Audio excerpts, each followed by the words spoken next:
This isn't about meeting an INTP. They aren't like other people. They don't drift from reality. Reality drifts from them. You speak, and they listen, not to respond, but to trace the edges of who you are. Every pause, every glance is stored, studied, and never wasted. Emotion isn't absent. It's misfiled, misunderstood, delayed. They feel everything, often only when it is too late to act. Curiosity, grief, all archived, dissected. People call them distant. They call it survival.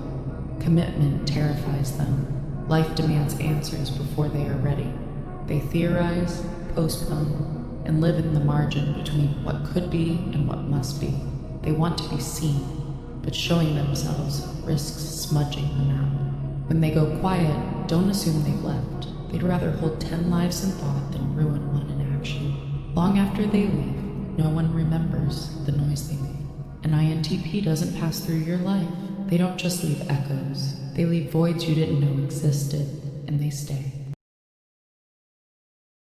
ENTP is a mind that lives in a state of constant experimentation. They don't see limits, they see possibilities, even where others see chaos. Their thinking is flexible, provocative, and strategically unconventional. The ENTP is a debater, but not for the sake of conflict, for the sake of exploration. They test ideas, probe reactions, and push the boundaries of what's possible. In communication, they're charming, quick-witted, and intellectually magnetic. Yet this very combination, charisma paired with cognitive speed, makes them unpredictable when their behavior crosses into extremes. The ENTP exerts a unique kind of control through chaos. They may dismantle a system just to see how it rebuilds itself. This isn't impulsive destruction. It's a calculated curiosity about human behavior. In its pathological form, this type becomes a player, someone who observes, provokes, manipulates, and studies reactions. For a profiler, such individuals are among the hardest to decode. They don't follow patterns and can shift personas faster than an analysis can form. Working with this personality type